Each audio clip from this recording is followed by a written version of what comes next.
जय मसीह की। हमारे प्रभु और उद्धारकर्ता यीशु मसीह के नाम में सजीव वाहिनी के सारे दर्शकों को सादर प्रणाम। ये हमारा हिंदी वर्चुअल लाइव सर्विस आप हर रविवार 8:30 बजे यूट्यूब या फेसबुक में देख सकते हैं। प्रभु के वचन ये कहते हैं, सदा आनंदित रहो। मैं फिर से कहता हूँ, सदा आनंदित रहो और हर बात में धन्यवाद करें। जी हाँ, अनुकूल समय में, प्रतिकूल समय में, सुख में, दुख में हमें आनंदित रहना चाहिए और धन्यवाद करना चाहिए, क्योंकि यही परमेश्वर की इच्छा है। चलिए हम प्रार्थना से शुरू करते हुए कुछ गीतों से इस परमपिता की स्तुति आराधना करें और प्रभु की ओर देखें, उनके वचनों से आज आदरण पाएं। जय मसीह की। आइए प्रार्थना करें। राजाओं के राजा, प्रभुओं के प्रभु, हमारी हिम्मत, ताकत, शक्ति आपसे है। हमारा तन, मन, धन सब कुछ आपसे है। हमारी खुशियाँ, आनंद, संतोष आपसे है। हमारी विद्या, संस्कार, समृद्धि आपसे है। आप हमारे साथ हैं, हमारे बीच हैं। ये हमारा सौभाग्य है, क्योंकि आपको हमारा ध्यान है। आप हर मुश्किल में हमारे साथ रहते हैं और हमारी सारी चिंता को दूर कर देते हैं। सच में प्रभु, हम सब जो अपने जीवित परमेश्वर पर विश्वास करते हैं कभी निराश नहीं होंगे, क्योंकि हमारे सच्चे परिशुद्ध पवित्र परमेश्वर, हमारे मसीहा, आप आशा और विश्वास की ज्योति हैं। दिल से, सच्चाई से, आत्मा से आपके नाम का अंगीकार करते हैं और मानते हैं कि मसीही नाम की ज्योति हम सबके जीवन को प्रकाश से भर देगी, और विश्वास करते हैं कि आपने हमारी इस प्रार्थना को सुना और स्वीकार किया होगा। आमीन। जय मसीह की। आइए गीत गाते हैं। क्रूस ही के पास जहाँ खून बहा, दब के गुनाहों से मैं गया, खून से वहाँ ये दिल साफ हुआ, उसकी हो तारीफ, उसकी हो तारीफ, उसकी हो तारीफ, उसकी हो तारीफ। दूर है गुनाह मेरे बिल यकीन, दिल में अभी शो है तक नेशीन, क्रूस ही का गीत मुझको है शीरीन, उसकी हो तारीफ, उसकी हो तारीफ, उसकी हो तारीफ, उसकी हो तारीफ। क्रूस का वह चश्मा है बेशबहा, खुश हूँ कि मैं उसके पास गया, खूब मुझको यीशु ने साफ किया, उसकी हो तारीफ, उसकी हो तारीफ, उसकी हो तारीफ। आह देखिए चश्मा है साफ शफा, आता कि हो तेरे गुनाह माफ, आए इसी वक्त भी हो तू साफ, उसकी हो तारीफ, उसकी हो तारीफ, उसकी हो तारीफ। क्रूस ही के पास जहाँ खून बहा, दब के गुनाहों से मैं गया, खून से वहाँ ये दिल साफ हुआ, उसकी हो तारीफ। हालेलुया।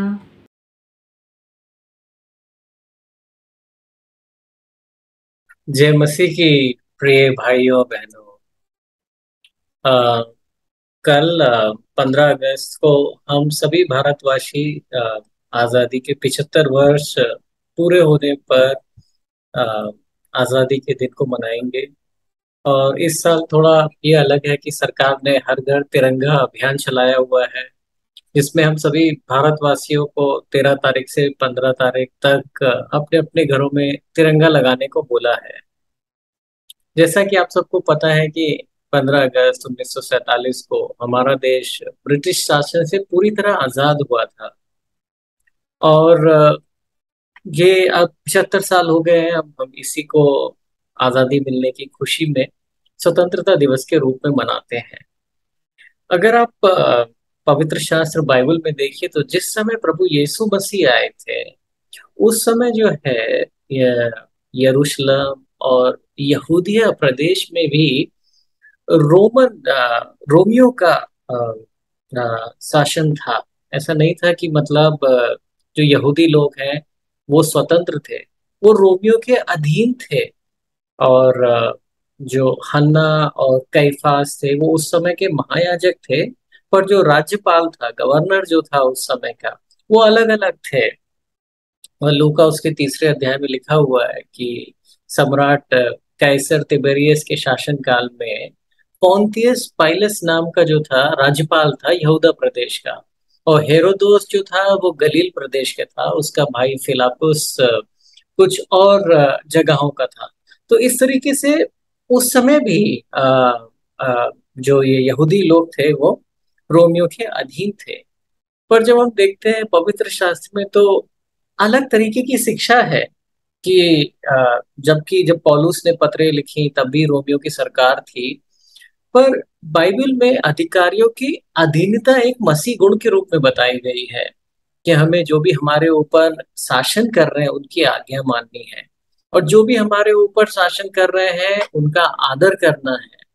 और जो कुछ हमारी ड्यूटीज है, जो कुछ हमें उनके हित में करना है, वो सब हमें करना है।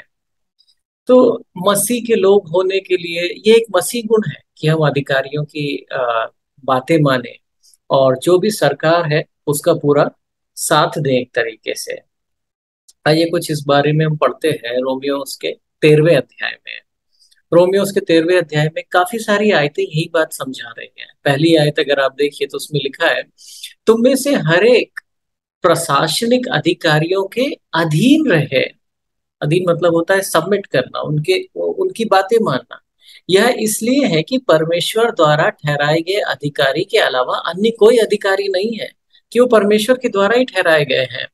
वर्तमान अधिकारी परमेश्वर के द्वारा ठहराए गए हैं। इसलिए वो जो अधिकारियों का विरोध करता है वो परमेश्वर के आदेश का विरोधी है, और ऐसे विरोधी स्वयं अपने ऊपर दंड ले आते हैं।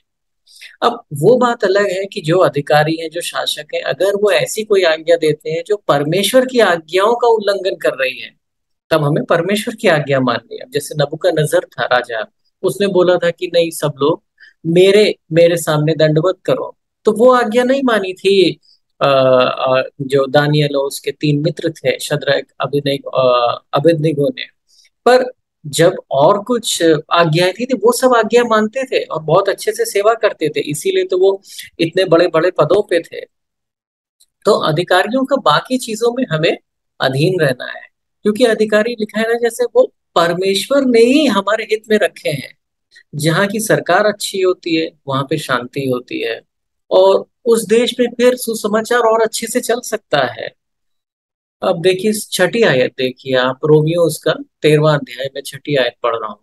यहाँ यहाँ तक लिखा है कि इसलिए तुम लोग कर भी चुकाते हो, कर मतलब टैक्स, तुम लोग कर भी चुकाते हो क्योंकि अधिकारी परमेश्वर के सेवक हैं, जो अपने कर्तव्यों को पूरा करने में लगे रहते हैं। जिस किसी का तुम्हें कुछ देना है उसको चुका दो। अगर तुम्हें कर देना है तो कर दे दो, अगर चुंगी देना है तो चुंगी दे दो। जिससे तुझे डरना चाहिए उससे तू डर, जिसका आदर करना चाहिए उसका आदर कर। और पतरस ने, पौलुस ने नहीं, पतरस ने ही बोला था। अगर आप देखिए पतरस, पहला पतरस 2:17 में लिखा है कि सबका सम्मान करो, अपने धर्मी भाइयों से प्रेम करो, परमेश्वर का आदर के साथ भय मानो, शासक का सम्मान करो। देखिए जो सरकार है उसके लिए बाइबल में सरकार, जो सरकार में अच्छे पदों पर है उनके लिए प्रार्थना करने को लिखा हुआ है। जो शासक में है उनका सम्मान करने को लिखा हुआ है। जो भी उनके उनकी आज्ञाएं हैं उनको पालन करने को लिखा हुआ है, कर देना, चुंगी देना, और जो भी कुछ करना है वो एक मसीह गुण है कि जो भी हमारे प्रशासनिक अधिकारी हैं उनके अधीन रहें। ऐसा नहीं लिखा हुआ है कि हमें उनके विरुद्ध बलवा करना है। अब देखिए, अब फिर कुछ लोग ये पूछेंगे तो अच्छा क्या ऐसा है कि मान लीजिए सरकार हमें किसी तरह की बंधुआई में रखती है तो बंधुआई में रहते रहना है क्या, कि हमें आजादी के लिए कुछ करना है? तो उसके बारे में भी बाइबल में लिखा हुआ है। और उसके बारे में लिखा हुआ है पहला कुरिन्थियों उसके 7वें अध्याय में। पहला कुरिन्थियों उसका 7वां अध्याय और 20वीं आयत से पढ़ता हूं मैं। यहाँ पे पौलुस कुलुस्सियों की कलीसिया को उन्होंने कुछ सवाल पूछे थे, उसके उत्तर दे रहा है। वो सवाल उन लोगों ने पूछे थे जो लोग किसी दूसरों के दास थे। उस समय पे किसी के दूसरों के दास होने का मतलब ये होता है कि वो बिल्कुल उनके अधीन होते हैं, उनकी अपनी कोई ज्यादा इच्छा नहीं होती है, जब जो उनका स्वामी बोलता है वो उन्हें करना होता है। तो ऐसे लोगों का जब उद्धार हो गया तो उन्होंने पौलुस से प्रश्न पूछा कि अब हम क्या करें। हम अपने मन मर्जी से तो कलीसिया नहीं जा सकते, हम अपनी मन मर्जी से प्रार्थना के घर नहीं जा सकते। हम तो हमारे जो भी कुछ हम कर सकते हैं बहुत कुछ हमारे स्वामी पर निर्भर है, वो हमें कितनी स्वतंत्रता देता है। तो देखिए पौलुस ने क्या उत्तर दिया उसका। पहला कुरिन्थियों 7:20 में, हर एक उसी अवस्था में बना रहे। हर एक जो है वो उसी अवस्था में बना रहे जिसमें उसको बुलाया गया था। इसका अर्थ क्या है? इसका अर्थ यह है कि जब हमें प्रभु यीशु मसीह में नया जन्म मिला, उस जो अवस्था हमारी थी हमें उसमें बने रहना है। अगर हम दास थे तो पौलुस बोल रहा है, एक चीज पढ़ते हैं, क्या तुम उस समय बुलाए गए थे तब तुम दास थे तो तुम्हारे लिए चिंता का विषय ना हो। क्योंकि यदि दास दास से स्वतंत्र होने का सुअवसर आए तो उस सुअवसर का लाभ उठाओ। भाई अगर तुम्हें स्वतंत्रता मिल सकती है उस दासत्व से तो तुम ले लो। पर 22वीं आयत पे लिखा है, पर अगर नहीं मिलती है तो जो कोई जिस समय बुलाया गया है, अगर वो दास था तो प्रभु में वो स्वतंत्र है, और कोई स्वतंत्र था तो प्रभु का दास है। तो इस बात की चिंता नहीं करनी है कि हम किस अवस्था में थे जब हमारा उद्धार हुआ। जिस भी अवस्था में थे उसी अवस्था में रहना है। जो भी आप कर रहे हैं वो आपको करते रहना है जब तक आपको प्रभु कोई और आज्ञा दे। जब तक तो क्या हमारा उद्देश्य क्या होना है? प्रभु के साथ चलने का, ना कि जो अवस्था में है उस अवस्था को छोड़ के कुछ और करना। वही कुछ लोगों के बारे में लिखा था, कुछ पति पत्नी थे, उसमें से मान लीजिए पत्नी की उद्धार हो जाता है तो ऐसा नहीं कि उसे अपने पति जिसका उद्धार नहीं हुआ उसे छोड़ देना है। इस प्रकार से नहीं लिखा है। ये लिखा है कि जो जिस अवस्था में है उसे उसी में बना रहना है।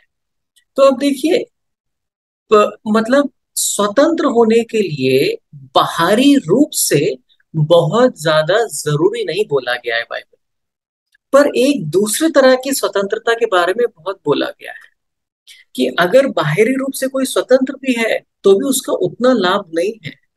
क्योंकि बाइबल में लिखा है जो स्वतंत्र भी है उनके ऊपर भी किसी और का किसी और की शक्ति का के अधीन है। तो इसलिए उस शक्ति से, दूसरी अनदेखी शक्ति से जो है स्वतंत्रता चाहिए। तो इसके बारे में हम पढ़ते हैं, आइए। इसके बारे में लिखा हुआ है पहला यूहन्ना 5:19 में। पहला यूहन्ना 5:19, वहां लिखा हुआ है, यूहन्ना बातें करते हुए बताता है कि कैसे जो लोग भी विश्वास में नहीं है वो किसके अधीन है। पहला यूहन्ना 5:19, हम जानते हैं कि हम परमेश्वर के हैं यद्यपि यह समूचा संसार उस दुष्ट के वश में है। तो आप देखिए यहाँ पे लिखा हुआ है कि सारा संसार जो है दुष्ट यानी शैतान के वश में है। तो नए नियम में लिखा हुआ है कि हमें उस शैतान की शक्ति से छुटकारा पाना है। वो बहुत महत्वपूर्ण है, ना कि किसी एक दूसरे व्यक्ति से या कोई भी जो हमारे ऊपर है उससे स्वतंत्रता के लिए। जो जो सबसे ज्यादा महत्वपूर्ण है वो ये है कि संसार की शक्ति से, उस दुष्ट के वश से हमें छुटकारा चाहिए। तो जो दूसरा सवाल आता है कि किस प्रकार से संसार पर दुष्ट ने वश में कर रखा है, इसके बारे में लिखा हुआ है दूसरा कुरिन्थियों उसके चौथे अध्याय में। दूसरा कुरिन्थियों चौथा, उसका चौथा अध्याय 3 से 4। वहां लिखा हुआ है कि अ, अविश्वासियों के बारे में देखिए कि जिस सुसमाचार का हम प्रचार करते हैं उस पर यदि कोई पर्दा पड़ा है तो वह केवल उनके लिए पड़ा है जो विनाश की राह पर चल रहे हैं। ठीक है, तो अब बात आती है कि वो लोग क्यों विनाश की राह पे चल रहे हैं। चौथी आयत में लिखा है, इस युग के स्वामी अर्थात शैतान ने इन अविश्वासियों की बुद्धि को अंधा कर दिया है। तो इस तरीके से शैतान लोगों की बुद्धि को अंधा कर रहा है, उनकी आंखों पर पर्दा डाल रहा है ताकि वो परमेश्वर के साक्षात प्रतिरूप मसीह की महिमा को सुसमाचार में नहीं देख पा रहे हैं। इस तरीके से क्योंकि उनकी आंखें बंद हैं तो वो नहीं देख पा रहे हैं। इस तरीके से शैतान जो है लोगों को वश में रखे हुए है। एक तो ये तरीका है। दूसरा तरीका ये, शैतान लोगों को पाप करने के लिए और उत्सुक करता है, और जब वो पाप करते हैं तो वो और शैतान के वश में आ जाते हैं। जैसे हनन्याह, आपको आपको याद होगा प्रेरितों का काम उसके 5वें अध्याय में लिखा हुआ है हनन्याह और सफीरा के बारे में, कैसे वो लोग कुछ जमीन बेच के पतरस के पास लेकर आते हैं। और तीसरी आयत में पतरस हनन्याह को ऐसे बोलता है कि हे हनन्याह, अ, शैतान को तूने अपने मन में ये बात क्यों डालने दी कि तू पवित्र आत्मा से झूठ बोले। तो देखिए किसने किसने हनन्याह और सफीरा को उकसाया, शैतान ने उनके मन में ये बात डाली कि वो इस तरीके से झूठ बोले। और ऐसे ही लिखा हुआ है यहूदिया इस्करियत के बारे में, है ना, कि कैसे शैतान ने उसके मन में डाला था कि वो प्रभु यीशु मसीह को पकड़वाए या प्रभु यीशु मसीह को धोखा दे। तो इन दो तरीकों से, एक तो है पाप की तरफ प्रेरित करने से, और दूसरा तरीका है अ, आंखों पे पर्दा डाल के अंधकार में रखने के लिए कि देख ही ना पाए कि सच्चाई क्या है। तो इन शैतान की शक्ति से जो छुटकारा पाना है वो सबसे महत्वपूर्ण है, वो हमारे जीवन में सबसे महत्वपूर्ण है। और शैतान की हमारे ऊपर शक्ति क्यों है? क्योंकि हमने पाप किए हैं। अगर हमें पापों से हम प्रायश्चित कर लें, अगर हमारे पापों से हमारी शुद्धि हो जाए तो शैतान की शक्ति हमारे ऊपर से छूट जाएगी। देखिए इसके बारे में कुछ आयतें और पढ़ते हैं। पहले पढ़ते हैं मत्ती 9:36। यहाँ पर ये देखिए प्रभु यीशु मसीह जब भीड़ को देखा था तो क्या बोला था। मत्ती 9:36 में ऐसा लिखा है कि एक समय प्रभु यीशु मसीह ने बहुत बड़ी भीड़ को देखा। तो क्या हुआ, प्रभु ने जब लोगों को देखा तो उनके प्रति उनका करुणा से मन भर आया। क्यों करुणा से मन आया? क्योंकि वे लोग सताए हुए और असहाय थे। एक तो सताए हुए थे, किसके सताए हुए थे? शैतान के सताए हुए थे। और असहाय थे। असहाय क्यों थे? क्योंकि वो अपने आप को छुटकारा नहीं दिला पा रहे थे। वो जैसे कि भेड़ें होती है जिनका कोई चरवाहा नहीं होता है, तो भेड़ों के जैसे लिखा हुआ है थे, जो सताए हुए थे और असहाय थे। तभी प्रभु ने बोला कि अपने शिष्यों से कहा था कि तुम प्रार्थना करो कि परमेश्वर पिता बहुत सारे मजदूर भेजे खेतों में, जिससे क्या होगा, जिससे इनको पापों की क्षमा मिलेगी, पापों की क्षमा मिलेगी और छुटकारा मिलेगा, स्वतंत्रता मिलेगी, और पापों पे विजय प्राप्त करने की शक्ति मिलेगी, और ये शैतान के चंगुल से छूट जाएंगे। तो ये सबसे महत्वपूर्ण है। अब देखिए एफिसियों की दूसरी पत्री में जाते हैं, वहां पे कुछ पौलुस ने इसी बारे में और लिखा है। एफिसियों की दूसरी पत्री और उसका पहली आयत पढ़ते हैं। यहाँ लिखा हुआ है, उस समय का जब हम अविश्वासी थे, पौलुस लिख रहा है एफिसियों के विश्वासियों को कि एक समय था जब तुम लोग उन अपराधों और पापों के कारण आध्यात्मिक रूप से मरे हुए थे। तो अपराधों और पापों के कारण हम मरे हुए थे मतलब हम असहाय थे। उन अपराधों पापों के कारण हम अपने आप को उनसे नहीं छुटकारा दिला सकते थे। दूसरी आयत में लिखा है, जिनमें तुमने पहले संसार के बुरे रास्तों पर चलते हुए और उस आत्मा का अनुसरण करते हुए जीते थे जो इस धरती के ऊपर की आत्मिक शक्तियों का स्वामी है। तो ना कि हम लोग अपने अपराधों और पापों में दबे हुए थे, पर यहाँ लिखा हुआ है कि हम उस आत्मा का अनुसरण कर रहे थे। किसका? शैतान का, जो इस धरती पे आत्मिक शक्तियां हैं उनका स्वामी है। और फिर क्या हो रहा था? हम संसार के बुरे रास्तों पे चल रहे थे। इस वजह से क्या था? आ, वही आत्मा जो उन व्यक्तियों में काम कर रहा है जो परमेश्वर की आज्ञा नहीं मानते। एक समय था हम भी इन्हीं के बीच चलते थे और अपनी पापपूर्ण प्रकृति की भौतिक इच्छाओं को तृप्त करते हुए अपने हृदय और पापपूर्ण प्रकृति की आवश्यकताओं को पूरा करते हुए संसार के दूसरे लोगों के समान परमेश्वर के क्रोध के पात्र थे। तो हम क्या थे? हम परमेश्वर के क्रोध के भी पात्र थे उस वजह से। तो जैसा आपने पढ़ा कि हमारी कैसी परिस्थिति थी, हम अपने अपराधों पापों के कारण अ, मरे हुए से थे। हम शैतान की शक्ति के अधीन थे और संसार का बुरे रास्तों पर चल रहे थे, जिस वजह से हम परमेश्वर के क्रोध के पात्र थे। तो इस तरीके से हमारी परिस्थिति थी। और एक बार प्रभु यीशु मसीह ने मत्ती 16:26 में बोला कि भला इसका क्या लाभ कि कोई व्यक्ति पूरा संसार प्राप्त कर ले। अगर कोई व्यक्ति पूरा संसार भी प्राप्त कर लेता है किंतु अपना प्राण खो दे। किस वजह से प्राण खो दे? क्योंकि वो परमेश्वर के क्रोध का पात्र है, क्योंकि उसके अपराध और उसके पाप उसके साथ ही हैं। 21 वस्तु से मनुष्य अपने प्राण का बदला दे सकता है। हम अपने प्राणों का बदला किसी भी तरीके से नहीं दे सकते। हम निर्बल हैं, असहाय हैं। तो अब देखिए, केवल प्रभु यीशु मसीह है जो हमें छुटकारा दिला सकता है हमारे पापों के दंड से, शैतान के अधीन रहने से, उससे छुटकारा दिला सकता है केवल प्रभु यीशु मसीह। जब प्रभु यीशु मसीह ने पौलुस को भेजा था तो पौलुस को ऐसा बोला था, प्रेरितों के काम 26 और 17-18 में लिखा हुआ है, मैं जिन यहूदियों और अन्य धर्मियों के पास तुम्हें भोग भेज रहा हूँ, किस लिए भेज रहा हूँ? उनकी आंखें खोलने। तो सबसे पहले क्या था? उनकी आंखें खोलने। क्योंकि जैसा हमने पहले पढ़ा ना कि शैतान हमारे ऊपर वश कैसे रखता है, हम उसके अधीन कैसे हैं? क्योंकि वो हमारी आंखों पर पर्दा डाल के रखता है। उनकी आंखें खोलने, उन्हें अंधकार से प्रकाश की ओर ले जाने और शैतान की ताकत से परमेश्वर की ओर मोड़ने के लिए मैं तुम्हें भेज रहा हूँ और मैं तुम्हारी रक्षा करूंगा, इससे कि वो पाप की क्षमा प्राप्त करें।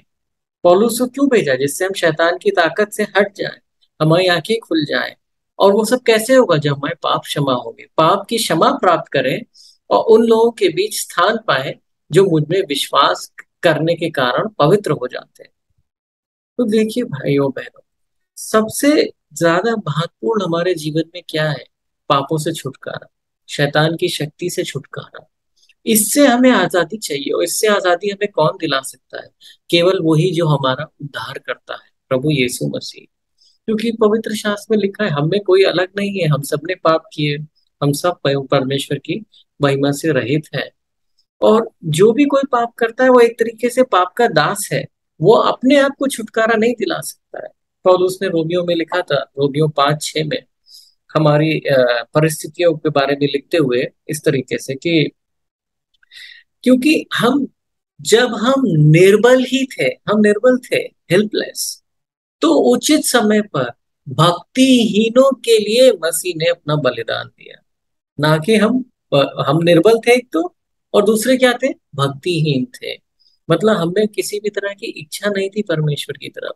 उस समय पे मसीह यीशु ने हमारे लिए बलिदान दिया। कुछ ही लोग होंगे जो किसी मनुष्य के लिए अपना प्राण त्यागने के लिए तैयार हो, चाहे वो भक्त मनुष्य ही क्यों ना हो। पर परमेश्वर ने हम पर अपना प्रेम दिखाया कि जब हम पापी ही थे, प्रभु यीशु मसीह ने हमारे लिए प्राण त्यागे। तो जैसे आज हम देखते हैं या कल हम याद करते हैं, आज भी याद करते हैं अपने देश के आजादी के दिन को, देश के स्वतंत्र होने के दिन को, वैसे हमें क्या देखना है? अपने निजी जीवन में हमें याद करना है प्रभु के अनुग्रह को, प्रभु की दया को, कि उसने हमें छुटकारा दिलाया पापों के वश से, शैतान के चंगुल से हमें छुटकारा दिलाया, उससे जिससे हम खुद को या हमारे साथ वाले कोई भी हमें और छुटकारा नहीं दिला सकता था। क्योंकि उससे छुटकारा तभी मिलेगा जब हमें पापों की क्षमा मिले, और पापों की क्षमा तभी मिलेगी जब हमारे पापों का दंड कोई और उठाए। देखिए, यिर्मयाह में एक आयत है, यिर्मयाह 13 और 23 में। वहां प्रभु ने लिखते हुए बोला था कि एक काला आदमी अपनी चमड़ी का रंग नहीं बदल सकता, कोई भी अपना चमड़ी का रंग नहीं बदल सकता, और कोई चीता अपने धब्बे नहीं बदल सकता। और फिर यरूशलेम के लिए बोलते हुए लिखा था कि इसी तरीके से तुम अपने आप को बदल नहीं सकते। अच्छी इच्छाएं होना, एक ऐसा निर्णय होना, रेजोल्यूशन होना बदलने का, वो अच्छी बात है, पर हम कर नहीं सकते। हम अच्छे काम नहीं कर सकते क्योंकि हमारा हृदय कपटी है। हम सदैव बुरे काम ही कर सकते हैं। इसीलिए हमें कोई एक दूसरा चाहिए, एक उद्धारकर्ता चाहिए, जो हमें पापों की दंड से छुटकारा दिलाए, शैतान की शक्ति से छुटकारा दिलाए, जो हमारे ऊपर परमेश्वर का क्रोध है, जो हमारे ऊपर परमेश्वर का श्राप है हमारे अपराधों पापों की वजह से, उससे छुटकारा दिलाए। हमारा मन जो अंदर ही अंदर बोलता है कि हमने पाप किए हैं, उनसे हमें शांति दिलाए। वो प्रभु यीशु मसीह है। हम इन दिनों याद करते हैं कैसे प्रभु यीशु मसीह ने हमें इस जाल से छुटकारा दिलाया। देखिए, कुलोसियों की पत्री उसका पहला अध्याय और 13 और 14 में पौलुस ने यही लिखा है। कुलोसियों 1, 13, 14, परमेश्वर ने अंधकार की शक्ति से हमारा उद्धार किया। आप देख रहे हैं, परमेश्वर ने अंधकार की शक्ति से हमारा उद्धार किया और अपने प्रिय पुत्र के राज्य में हमारा प्रवेश कराया। तो एक तरफ हम अंधकार की शक्तियों के अधीन थे, जो हमारे ऊपर दबाव डाल रहे थे, जो हमें पाप की ओर ले जा रहे थे, जो हमारे ऊपर दंड बढ़ा रहे थे। वहां से परमेश्वर ने हमें छुटकारा दिलाया और अपने प्रिय पुत्र के राज्य में प्रवेश कराया। वो कैसा है? वो एक अच्छा चरवाहा है जो हमें अच्छी दिशा में ले जाता है। 14वीं आयत, उस पुत्र द्वारा ही हमें छुटकारा मिला है, यानी हमें मिली है हमारे पापों की क्षमा। छुटकारे की बुनियाद क्या है? पापों की क्षमा। पापों की क्षमा कैसे आई है? यशाया में हम पढ़ते हैं, क्योंकि हमारे पापों को प्रभु यीशु ने अपने ऊपर ले लिया। आइए वो आयत पढ़ते हैं। यशाया 53 और 4 से पढ़ते हैं। यशाया 53 और 4, किंतु उसने हमारे पाप अपने ऊपर ले लिए, उसने हमारी पीड़ा हमसे ले ली। और हम यही सोच रहे थे कि परमेश्वर उसे दंड दे रहा है। हमने सोचा परमेश्वर उस पर उसके कामों के लिए वो मारा जा रहा है, किंतु वहां तो उन बुरे कामों के लिए भेजा जा रहा था जो हमने किए। उसने कोई बुरे काम नहीं किए। जो बुरे काम हमने किए, इस वजह से प्रभु यीशु मसीह भेजा गया। हमारे पापों के लिए वहां कुचला गया। जो कर्ज हमें चुकाना था, यानी जो हमारा दंड था, वह उसने चुकाया। उसकी यातनाओं के बदले में हम चंगे हुए हैं। कितने स्पष्ट रूप से लिखा गया।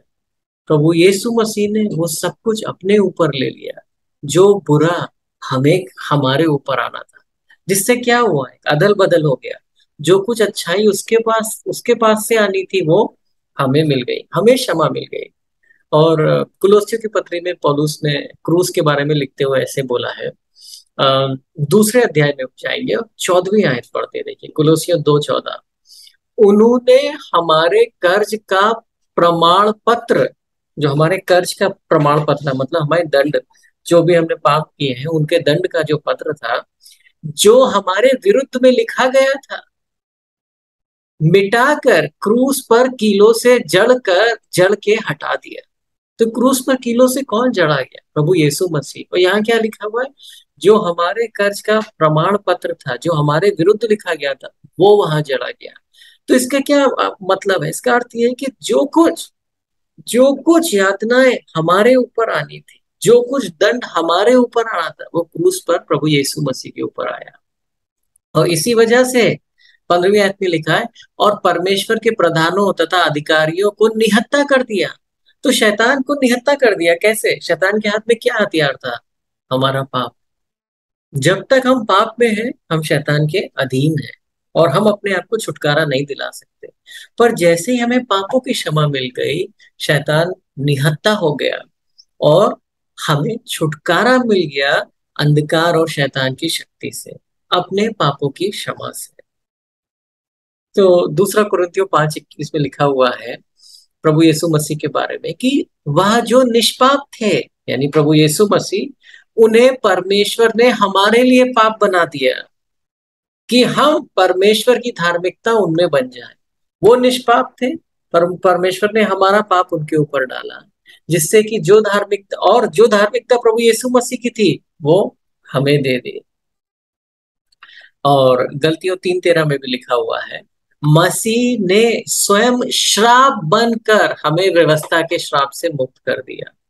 व्यवस्था के श्राप का क्या अर्थ है? जो भी व्यवस्थाएं हमने छोड़ी हैं, उनका जो भी दंड था वो हमारे ऊपर आना था। तो मसीह ने क्या किया? स्वयं श्राप बन गए।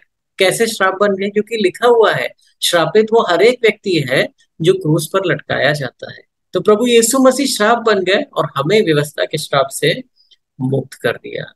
हमारा जो अशुद्ध विवेक था, जो कॉन्शियंस था, गिल्टी कॉन्शियंस, जो अशुद्ध विवेक था, उसको साफ कर दिया। कैसे साफ कर दिया? जब हम क्रूस की ओर देखते हैं, हमें दिखता है हमारा उद्धार करता प्रभु यीशु मसीह, जिसका अनुग्रह हमें दिखता है, जो इतना धनी था, स्वर्ग में राजा था, वो हमारे लिए निर्धन बन गया, हमारे जैसा बना और क्रूस पर हमारे लिए श्रापित हुआ, जिससे हम जो निर्धन थे, जो पापी थे, वो अब धनी बन गए। परमेश्वर की धार्मिकता हमें मिल गई है। हम परमेश्वर के पुत्र और पुत्री कहलाते हैं।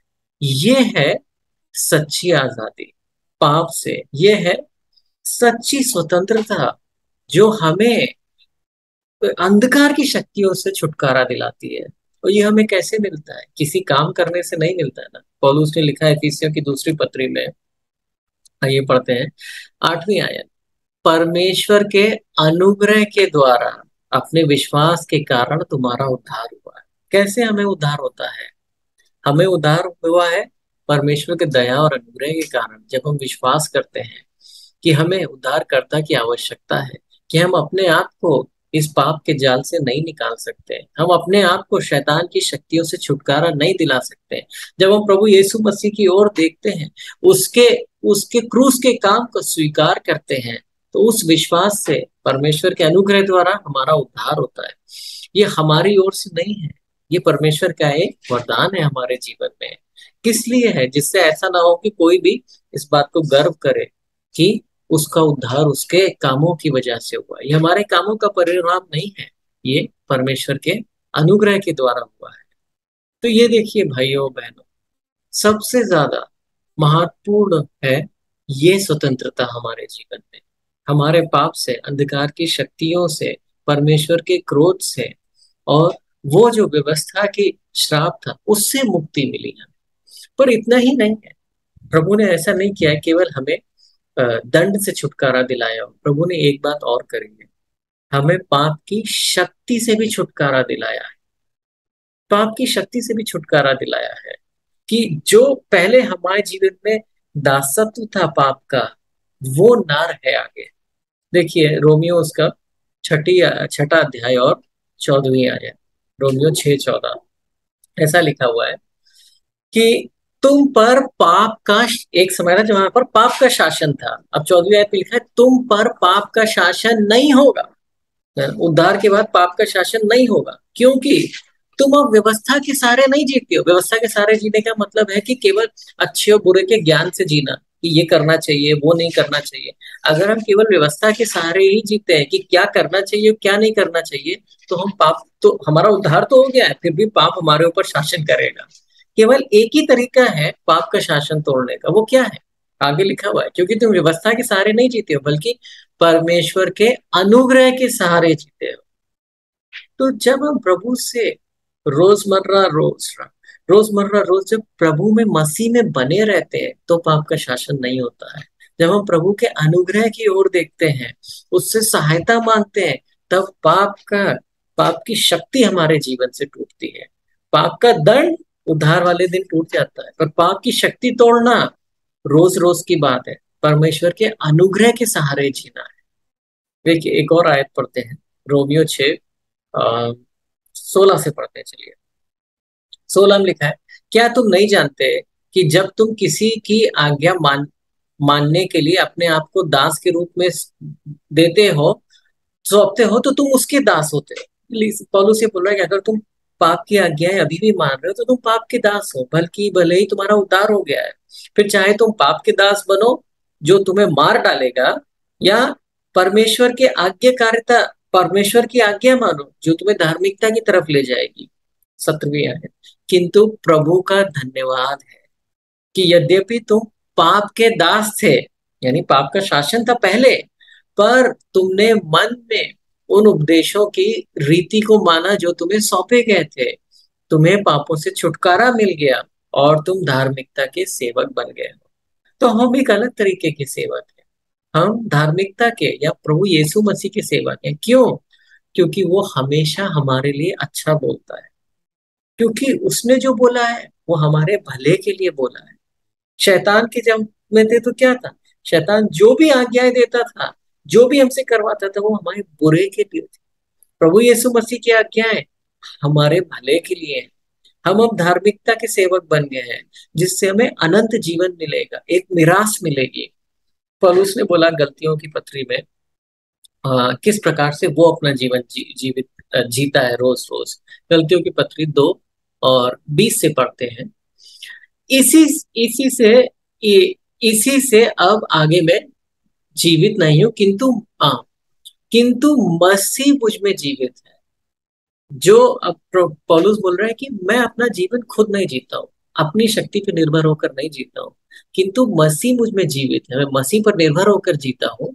जो इस शरीर में अब मैं इस जीवन को जो जी रहा हूँ वो विश्वास पर टिका है, मतलब प्रभु यीशु मसीह के अनुग्रह के विश्वास पे। क्यों? क्योंकि परमेश्वर के उस पुत्र के प्रति विश्वास पर जो मुझसे प्रेम करता है और जिसने अपने आप को मेरे लिए अर्पित कर दिया। तो पौलुस बोल रहा है, जब प्रभु यीशु मसीह के मैं क्रूस को देखता हूँ, दो चीज मुझे दिखती है। एक तो ये दिखता है कि मैं कैसे भी प्रयत्न कर लूं, मैं कितना ही प्रयत्न कर लूं धार्मिक जीवन जीने का, पर बिना प्रभु की सहायता के क्रूस ही की तरफ मैं जा रहा हूँ। मैं अपनी तरफ से धार्मिक नहीं बन सकता हूँ। दूसरा क्या दिखता है कि प्रभु यीशु मसीह जो मुझसे प्रेम करता है, जिसने मेरे पापों के लिए अपने आप को अर्पित कर दिया, तो उस पर अगर मैं विश्वास करता हूं तो वो मेरे अंदर परिवर्तन ला सकता है। 21वीं आयत में बोला कि मैं परमेश्वर के अनुग्रह को नकारता नहीं हूं, किंतु यदि धार्मिकता व्यवस्था के विधानों के द्वारा आ जाती तो मसीह यीशु ने बेकार में ही प्राण दिए। केवल अगर व्यवस्था जानने से कोई अगर उसे कर पाता, कोई भी नहीं कर सकता है। सच्चे अच्छे और बुरे के ज्ञान से किसी का उद्धार नहीं हो सकता, कोई भी धार्मिक नहीं बन सकता। हमें एक बाहर से शक्ति चाहिए। जैसे हमें उद्धार के लिए उद्धार करता चाहिए, वैसे ही मसीह जीवन जीने के लिए हमें पवित्र आत्मा की शक्ति चाहिए। और वो पवित्र आत्मा की शक्ति कैसे आती? जब हम मसीह में बने रहते हैं, जब हम मसीह के अनुग्रह पे निर्भर रहते हैं। गलतियों कुलुसियों में प्रभु ने यह लिखा, देखिए कुलुसियों की पत्री उसका 2 अध्याय और 6 आयत, इसलिए तुम जैसे यीशु को मसीह और प्रभु के रूप में ग्रहण किया है, जैसे तुमने ग्रहण किया ना, तुम वैसे ही उसमें बने रहो। कैसे ग्रहण किया था हमने दीन होकर ग्रहण किया था। ये प्रभु हम अपना उद्धार नहीं कर सकते, वैसे ही हम जीवन जीते हैं कि प्रभु हम आपकी आज्ञाओं का अपनी शक्ति से पालन नहीं कर सकते, केवल अच्छे बुरे जानने से नहीं। देखिए 7वीं आयत, तुम्हारी जड़ें उसी में हो। जैसे एक पेड़ की जड़ें कहाँ होती हैं? धरती में होती है। वहां से उसे सारे हर प्रकार की वो चीज मिलती है जिससे वो बढ़ सके। वैसे ही कहा है, तुम्हारी जड़ें उसी में हो, प्रभु यीशु मसीह में। तुम्हारा निर्माण उसी पर बना हो। जैसे एक इमारत है, उसका निर्माण एक उसकी बुनियाद पे बना होता है, वैसे ही तुम्हारा निर्माण प्रभु यीशु मसीह बना हो। तुम अपने विश्वास में दृढ़ता पाते रहो जैसा तुम्हें सिखाया गया है। तो मसीह जीवन जीने के लिए और पाप की शक्ति पे विजय प्राप्त करने के लिए मसीह में बने रहना, और प्रभु यीशु मसीह जैसे बने रहते, उसकी पवित्र आत्मा हमें ऐसा शक्ति देता है जिससे हम मसीह जीवन में आगे बढ़ पाए। प्रभु यीशु मसीह ने उस रात जिस रात तो पकड़वाया गया, अपने चेलों को यही बात समझाई कि किस प्रकार से जैसे एक दाख लता होती है, यूहन्ना उसके 15वें अध्याय में लिखा है, एक दाख लता होती है और उसमें बहुत सारी डालियां होती है, उन डालियों पे फल आते हैं। तो डालियों पे फल तब तक आ सकते हैं जब तक वो जो डालियां हैं वो दाख लता में जुड़ी रहे। अब अगर वो डाली दाखलता से जुड़ी नहीं रहती तो वो फल नहीं ला सकती है। पढ़ सकते हैं हम लोग, ये यूहन्ना उसका 15वां अध्याय। यीशु ने कहा, सच्ची दाखलता मैं ही हूँ और मेरा परम पिता देखरेख करने वाला माली है। मैं हर एक उस शाखा को जिस पर फल नहीं आते उसे काट देता हूँ, हर एक शाखा को जो फलती है उसे छांटता हूँ ताकि उस पर अधिक फल आए। तुम लोग तो जो उपदेश मैंने तुम्हें दिया है उसके कारण पहले ही शुद्ध हो।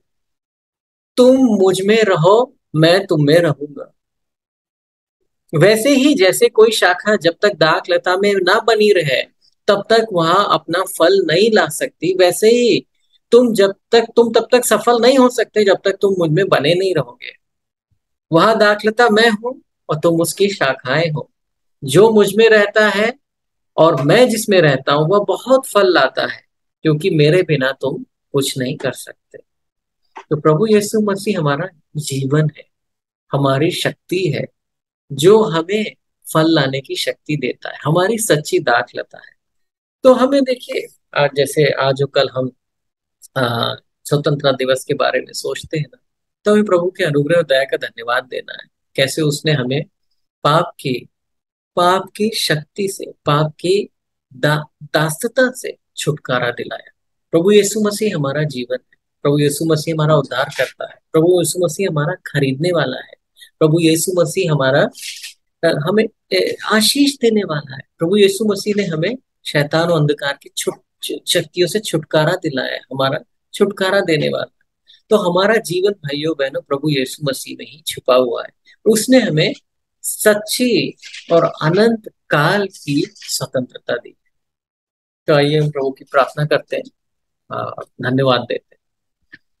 हमारे परमेश्वर पिता, हम आपका धन्यवाद देते हैं कि आपने हमसे इतना प्रेम किया कि अपने पुत्र को हमारे लिए भेजा। अपने पुत्र को आपने आप से दूर किया और इस धरती पर भेजा, जिससे हम जो निर्बल थे, पाप के वश में थे, शैतान के वश में थे, आपके क्रोध के पात्र थे, हमको छुटकारा मिल सके। इस छुटकारे के लिए हम आपका धन्यवाद देते हैं प्रभु। आपने हमें छुटकारा दिया पाप के दंड से, और अब प्रभु यीशु मसीह आप हमारा जीवन है। अगर हम आप में बने रहते हैं तो पाप का शासन हमारे जीवन में नहीं रह सकता, क्योंकि आपका अनुग्रह, आपके पवित्र आत्मा की शक्ति बहुत अद्भुत है, वो हमको बदल सकता है। आपका धन्यवाद देते हैं शक्ति के लिए, इस उद्धार के लिए। जो भी कोई भाई बहन इस संदेश को सुन रहा है, आप उसको आशीष दें प्रभु यीशु मसीह के नाम पे।